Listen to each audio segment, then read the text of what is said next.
सबसे बड़ी बात यह है कि जब प्राइम मिनिस्टर ने ये तालकटोरा स्टेडियम से 5 साल पहले कहा था कि इन सब काऊ विजिलेंट्स की एक डॉजियर बनाने की ज़रूरत है और हमारी सरकार बनाएगी, तो वो डॉजियर बन पाया अभी तक 5 सालों में। अगर बन पाया होता और कार्रवाई हुई होती तो शायद इस तरीके की घटनाएं यहाँ पे नहीं हुई होती। जिस तरीके की ये कोई पहली घटना नहीं है, इससे पहले भी इस इलाके में ऐसी घटनाएं होती रही हैं। कम से कम इस टाइम पे आत्मा और चेतना दोनों जागनी चाहिए, देश की भी और सरकार की भी, चाहे हरियाणा गवर्नमेंट हो या कम से कम अगर हरियाणा गवर्नमेंट से उम्मीद नहीं बन रही तो देश के प्रधानमंत्री को, देश के गृह मंत्री को इसमें दखल देना चाहिए। अंतर्राष्ट्रीय स्तर पे देश की इमेज इस तरीके से ख़राब हो रही है जिसको बयान नहीं किया जा सकता है।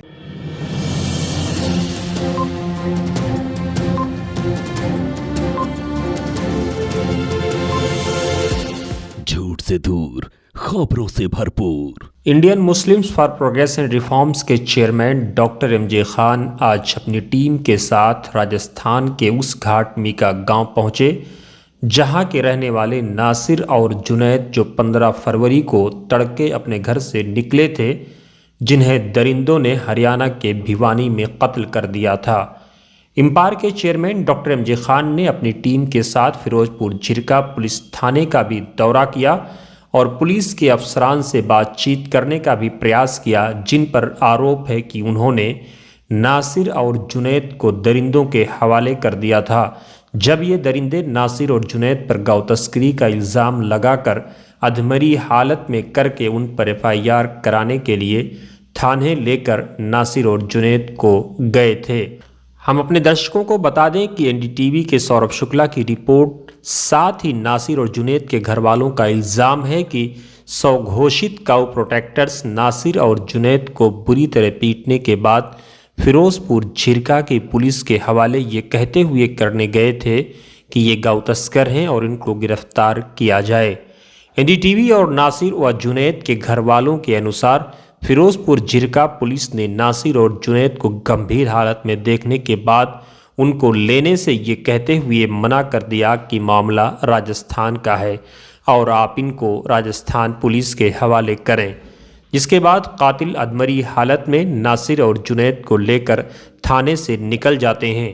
मीडिया रिपोर्ट के अनुसार नासिर और जुनैद की गंभीर हालत देखने के बाद कातिलों ने पुलिस से बचने के लिए तरकीब सोची और फिरोजपुर झिरका से 200 किलोमीटर दूर हरियाणा के भिवानी के लोहारू इलाके में आबादी से दूर नासिर और जुनैद को ले गए और उन्होंने बोलेरो गाड़ी के बेल्ट से नासिर और जुनैद को अंदर बांधकर गाड़ी को पेट्रोल के हवाले इस उम्मीद से कर दिया कि पता नहीं चलेगा कि किसने ये दरिंदगी की है।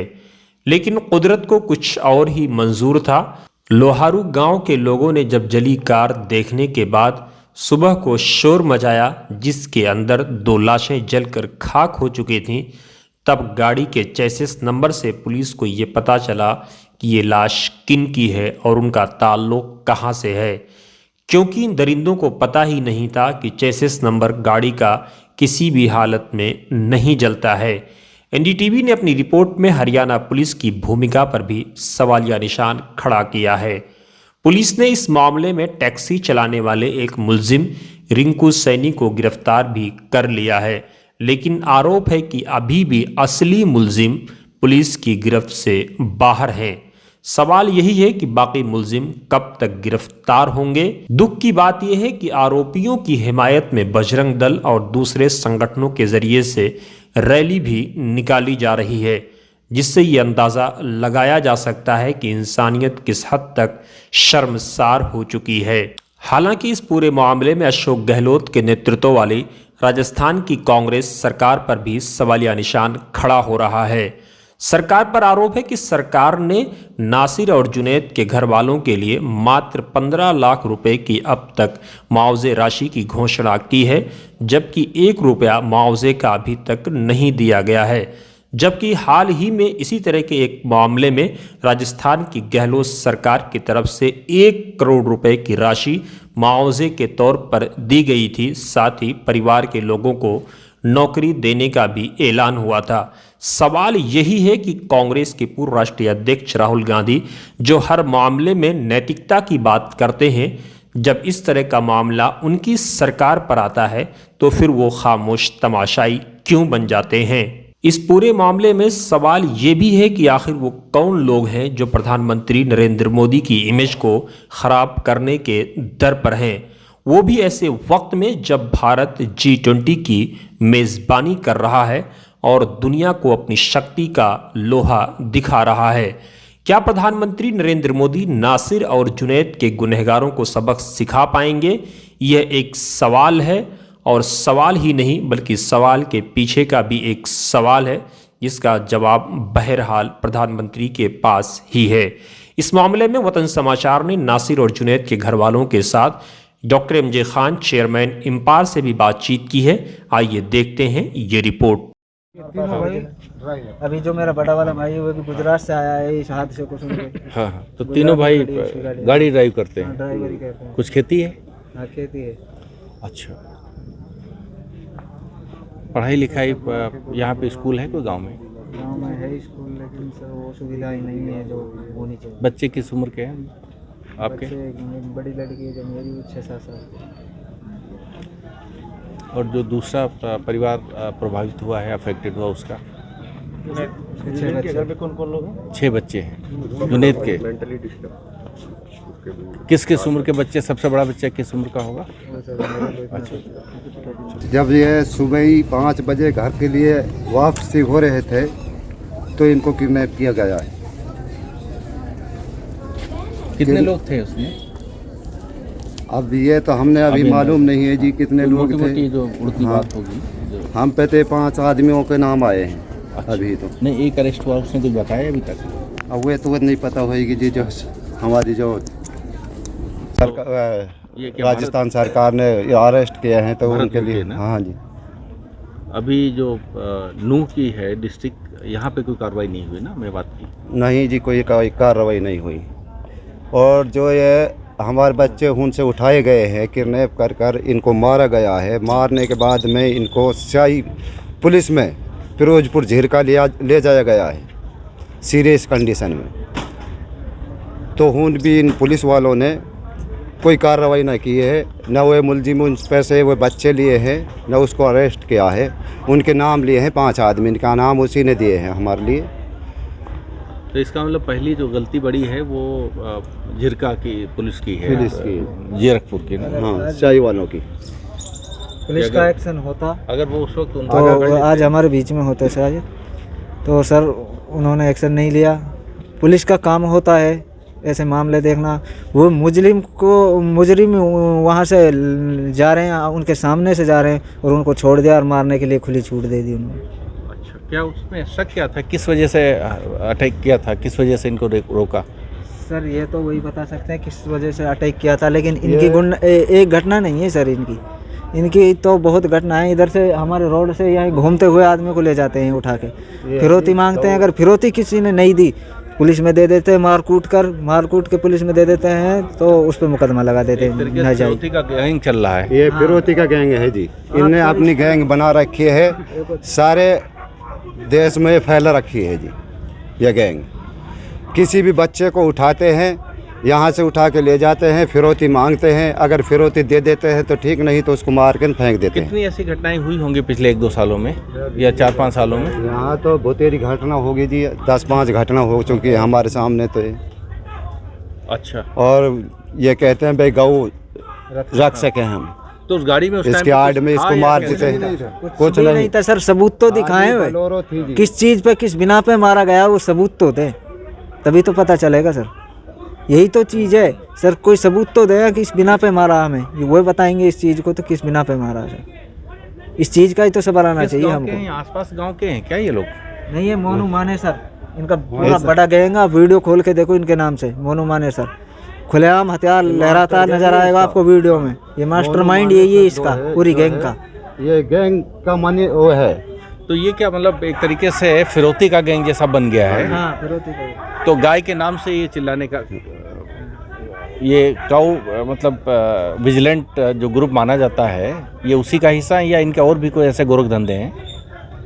इनके कोई धंधा नहीं है जी, फिरौती के और भी गोरख धंधे हैं या सिर्फ गाय के नाम पे? इनके सर मकान देखो, इनका बिजनेस ही यही है। इन पे पैसा देखो, इन पे पैसा कितना कहाँ से आ रहा है। इसी में से लूट रहे हैं। हाँ, यही से लूट रहे हैं। निर्दोष आदमियों को। मेवात में दहशत फैला रहे हैं। क्या पुलिस भी मिली भगत लग रही है क्या लोकल हाँ, इनको? पुलिस की पूरी हरियाणा वालों की पोजीशन इनके साथ में रहती है, हथियार भी देते हैं, इनके साथ भी देते हैं। अगर मिली भगत नहीं होती तो सर तो पुलिस वहीं ले लेती उनको और उनको बैठा लेती, परिजनों को खबर में ले जाते हैं और वही फिरौती लेकर छुड़वाते हैं। अगर मिली नहीं होती तो उसके पास क्यों जाते हैं? लोकल पुलिस का एक बहुत बड़ा फेल्योर है कि उनको पकड़ के वहाँ बैठाने के बजाय और अपने बड़े अधिकारियों को बुलाने के बजाय ताकि आगे मैटर इन्वेस्टिगेट होता, उनको वहाँ से भागने दिया, एक तरीके से ले जाने दिया।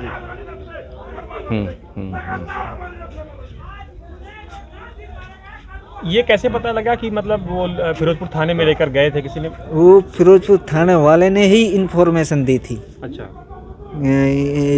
यहाँ का हरियाणा का ही सरपंच है, उसका फ़ोन आया था, भाई ऐसे ऐसे तुम्हारे लड़कों को कुछ आदमी उठा के लेके आए थे और वो बता रहे घाटमी का के हैं। तो हमने तांच करी थी और हमारा आदमी गए, हमने फोन करो तो वन शाही थाने में जब कम फर्क करा है तो उनको भी बताया गया है, वही नहीं हम लोग बताइए। तो बेसिकली फिर सूचना वहीं से आई कि ऐसे ऐसे हुआ है, लेकिन उनकी कोताही ये रही कि उनको पकड़ के बैठाने के बजाय उन्होंने छोड़ दिया, उसको ले जाओ कहीं। तो अभी आपने कुछ मांग रखी है सरकार के सामने, हरियाणा गवर्नमेंट के? मोनू माने सर जो ये गिरफ्तार होना चाहिए और इसको फांसी की सजा मिलनी चाहिए। सारे गिरफ्तार हुए और उनके लिए फांसी दी जाए। मास्टरमाइंड है सर वो मोनू माने सर, वो गिरफ्तार हो गया तो सब कुछ सही हो जाएगा। कितने होंगे इसके गैंग में लोग? इनका तो बहुत काफी गैंग है, 50 आदमी। मास्टरमाइंड मेन गैंग का मुखिया है मोनू माने इस सर। मर्डर में वो शामिल था? हाँ। खुद शामिल था या इसके गुर्गे शामिल थे? सर जो नाम दिए ना हमें लिख के, वो फिरोजपुर झिरका के शाही के थानेदार ने ही दिए हैं। जब वो मुजरिमों को वहाँ जो हमारे आदमियों को वहाँ के लेके गए हैं तो उन्होंने उनकी पूरी आईडी पे से नाम लिखे हैं, तो उन्होंने ही हमें नाम दिया, एसपी को नाम दिए हैं लिख के कि ये फला फला आदमी इनको लेके आए थे। अच्छा, तो अभी दोबारा कोई थाने में आप लोगों की बात हुई? सर अभी तो यहीं में ना सारा थानेदार साहब तो आए होंगे ना यहाँ? हमारे राजस्थान की सरकार इसमें अपनी सी सारी कोशिशें कर रही है। ये तो बड़ा शर्म की बात है हरियाणा गवर्नमेंट के लिए कि उसके थाने का मामला, उसके राज्य का मामला और लोगों को उम्मीदें जो हैं वो पड़ोस के राज्य से हैं। हरियाणा गवर्नमेंट को सख्ती बरतना चाहिए और प्राइमरी इन्वेस्टिगेशन के साथ साथ पूरा एक्शन और उसके पूरे गैंग पे एक तरीके से एक्शन लेना चाहिए और एक पूरा कंट्रोल लगाना चाहिए। नहीं तो ये घटनाएं कोई नई नहीं है। और सबसे बड़ी बात यह है कि जब प्राइम मिनिस्टर ने ये तालकुटोरा स्टेडियम से 5 साल पहले कहा था कि इन सब काऊ विजिलेंट्स की एक डॉजियर बनाने की ज़रूरत है और हमारी सरकार बनाएगी, तो वो डॉजियर बन पाया अभी तक 5 सालों में? अगर बन पाया होता और कार्रवाई हुई होती तो शायद इस तरीके की घटनाएं यहाँ पे नहीं हुई होती। जिस तरीके की ये कोई पहली घटना नहीं है, इससे पहले भी इस इलाके में ऐसी घटनाएं होती रही हैं। कुछ मामलों में जो समझा जाता है, जो सुनने में आता है, जो पढ़ने में आता है या लोगों बताते हैं कि वो ये है कि ये लोग पुलिस से भी मिली भगत करके पैसा ले दे के छोड़ते हैं लोगों को, और जो नहीं देता है उसके साथ में ये बहुत मर्डर जैसी हरकत तक पहुंच जाते हैं। तो मुझे लगता है कि भारत सरकार को इसमें चेतना चाहिए और प्राइम मिनिस्टर को अगर सबका साथ सबका विकास की बात है और जो एक भरोसा देश को दिया था जब दलित पीटे गए थे ऐसे ही तत्वों द्वारा गुजरात में, उस वक्त एक उम्मीद जगी थी कि दलितों के बहाने पूरे देश को प्रधानमंत्री जी मैसेज दे रहे हैं, लेकिन उस मैसेज के धज्जियां उड़ाने में उनके अपने एक अंधभक्त शामिल हैं। और इस तरीके के जो गाय के नाम से गुंडागर्दी करने वाले, जो क्राइम करने वाले लोग हैं, जो लूट मचाने वाले लोग हैं या जो मर्डर तक पहुंचने वाले लोग हैं, मुझे लगता है कि कम से कम इस टाइम पे आत्मा और चेतना दोनों जागनी चाहिए, देश की भी और सरकार की भी। चाहे हरियाणा गवर्नमेंट हो या कम से कम अगर हरियाणा गवर्नमेंट से उम्मीद नहीं बन रही तो देश के प्रधानमंत्री को, देश के गृह मंत्री को इसमें दखल देना चाहिए।